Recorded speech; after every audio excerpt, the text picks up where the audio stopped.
just wrapped it up with Umar from IFL. Swipe up to watch the full video. Lions in the camp. This is Umar Ahmed for IFL TV, proudly sponsored by Everlast. Just want to thank Mr. Anthony Yarde. We did an interview for about 15 minutes at the press conference. We had a bit of audio issues, a bit of technical issues. Double up. But we're going to make this a better one anyways. Come on, ready. So, yeah, delighted to see you back in the ring, as I'm sure your fans are watching this.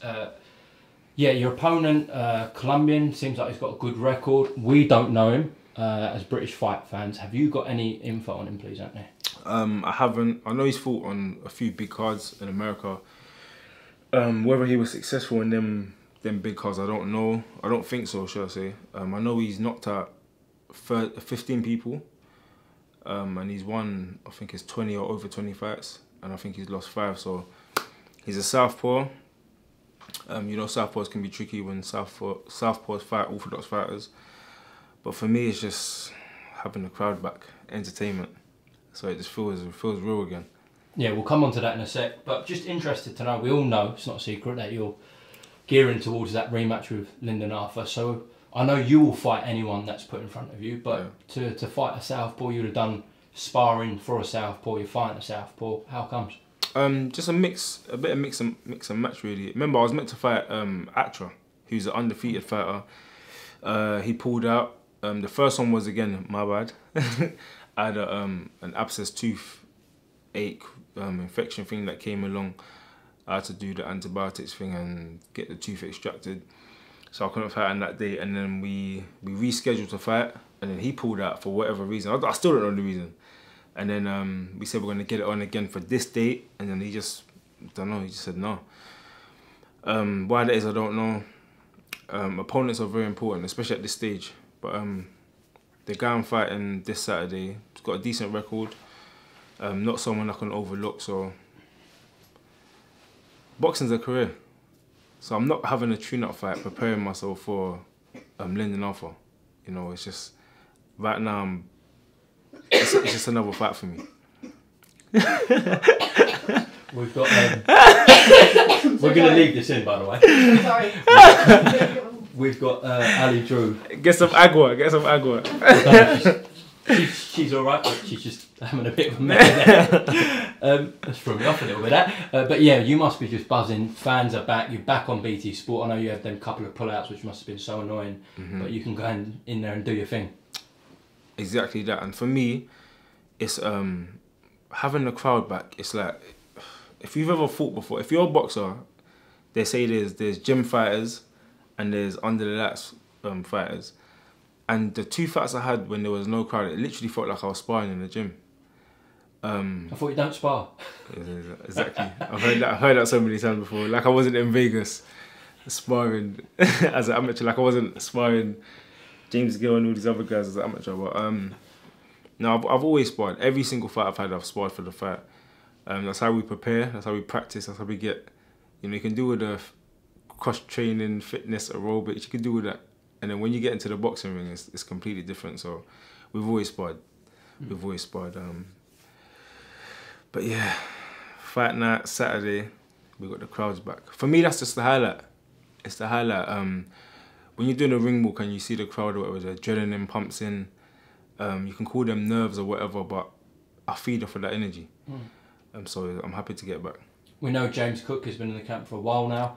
I've seen a few clips on social media, notably one where he did the little Mike Tyson thing, like bobbing and weaving. Are we going to see something different from yourself on Saturday night?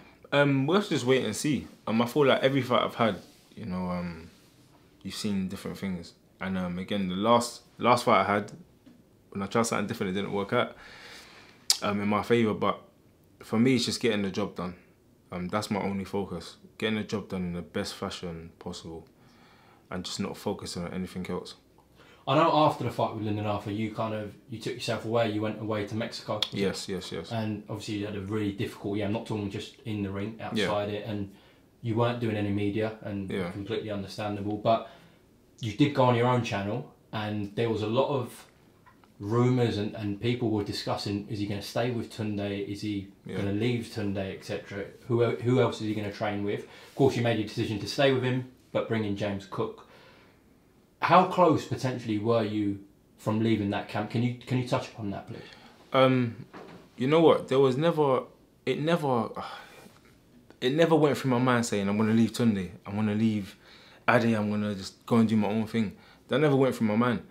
For me, it was like, how can we fix the problems? Because people are fickle. They forgot all the fights before. They forgot all that. This is just human nature. You pinpoint and you pick out all the negatives. Or what did someone do wrong? They need to change it. If you look through the history books, even someone recent, Canelo, when Canelo lost against Floyd, he said it recently on Hot Boxing, that everyone said to him, leave your trainer. And he said that he's had that same trainer from the beginning, and he was just like, no. He knows what went wrong. Same thing with me. People said it from Russia. I got given bad advice in the corner.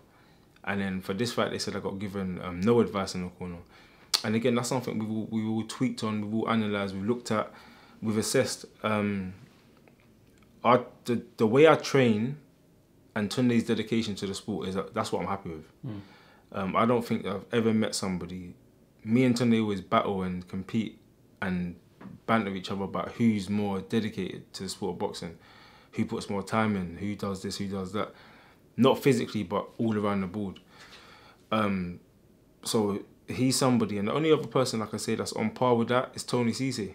Because Tony Cisse just lives boxing. He's got a boxing gym in his house, gets kids in the back and gets them training and sparring and things like that. And not only that as well, I feel like boxing, it's important to have relationships. Someone has to know you in the corner.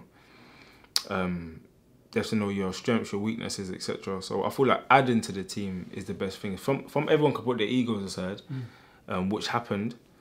Everyone welcomed James Cook with open arms, and that's just for a second opinion, second voice, and hopefully some experience. You know, especially in the corner. Because again, when I watched the Lyndon Alpha fight back, it was just the word for me was just frustrating because. And it was for a lot of people because a lot of people know my ability. They could see that I could have stepped on the gas. But when I was in there, whether it was because my mind wasn't there or whatever, I just felt so comfortable. So watching it back was it was a shock to me. I was like, this fight is actually closer than I thought it was.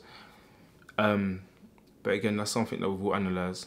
And advice given in the corner plays a massive part. Because if I was told, Ant, you lost that round.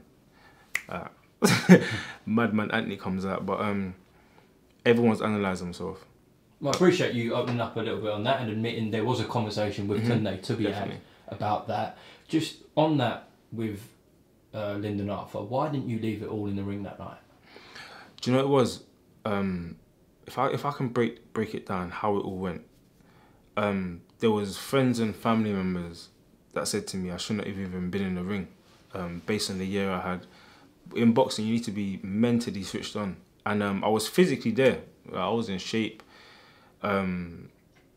Halfway mentally, I was ready. I was like, yeah, because I've got a personality that I'm not scared of no one. I'm not scared of no challenge. And cool, if that's my fight date, I'm fit and ready to go. I'm fighting. I don't care about everything else. But boxing is a sport. You need to be mentally focused. You have to be mentally focused, especially someone with my limited experience. If I was a person that was ultimately experienced, I knew every aspect of the ring, judging how the rounds go, everything, then yeah, but I'm still very inexperienced, so every fight I have, it has to be perfect. And yeah, it's just about getting it right next time. Do you feel like you had mental health issues? Mental health issues, I wouldn't ever call that up on my life, but I know that after that fight, I needed to take time away from media, take time from, because you know, when you get asked the same question over and over again, it starts to play in your mind. And obviously you guys are doing your job. People want to know this information, but you've seen it yourself. I do a lot of interviews. Well, so, you used to, not anymore. You used to. Yeah. But probably for the right reasons anyway. For the right reasons. So obviously I'm doing interviews again, but at a certain period of time, when it first happened, I was doing loads of interviews. Yeah. And everyone it was just over and over again. And I think there was one interview, I won't even say which interview it was. I got asked a question and I just went silent. I can't remember what interview it was, and then it's not that I was upset or nothing, but I was like, this is madness. Like, I'm having to go through the thing over and over again. But my mentality is this: when a business owner or the head of a corporation, something goes wrong, they still got to go to work the next day. And I'm the same. I'm the same. You still got to go to work and perform. Well, you have been going to work for this Saturday night and all going well. You get that stoppage win. You look fantastic on BT Sport. People will want to know about this Arthur rematch. So I have to ask about it, even though your focus is on Saturday. Yes. In your opinion, why didn't that happen instantly? I don't know. I wanted it. I called for it immediately. I thought it was going to happen immediately as well, but things happen in the background, again, which is out of my control now. And again, that time's gone, so there's nothing I should focus on. For me, it's getting this job done this Saturday and then the rematch. I know Pat Barrett made some comments as well quite recently saying we don't need Anthony Yarde. What do you think about that? That's one thing about me, yeah, is I just understand human behaviour. Once somebody gets himself into a certain position, some people will do anything they can do to avoid another situation, or they'll forget. I don't, you know, from what I know of Pat Barrett, I've spoken to him a couple of times. He came in the changing room and said to me, I don't want a rematch. If it's up to me, the rematch ain't gonna happen because I want my boy to go on and, you know, make some money and do things just like he's meant to do. That's a good manager, and that's someone that cares about his fighter. But again, the contract's there, which I'm happy about. If the contract wasn't there, this rematch would not be happening. It don't matter how much fans call for it. It don't matter. That fight would not happen. But I'm happy the rematch clause was there. And any comments or anything that I made, I don't take it to heart. I wish everybody nothing but the best. And we're all in the game trying to do the same thing. So it's not about disrespecting nobody. And it's about the best man winning and that. Well, I know you're not just chatting rubbish then, because I know for a fact Lyndon told me that after he beat you, you messaged him saying like something along the lines, well done. Yeah, like, of course. Kind of blessings and all that kind of thing. But Anthony, you believe you get a knockout this Saturday night. Why do you believe you knock out Lyndon Arthur when that rematch does happen? Why? The reason why is because I fought him before. I know what he brings to the table. We've both felt like each other's presence. I thought that was the best Lyndon Arthur that night, and everybody knows that was not the best Anthony Yarde that night. But again, all that's gonna go out my mind. For me, it's myself. I need to perform. I genuinely believe this.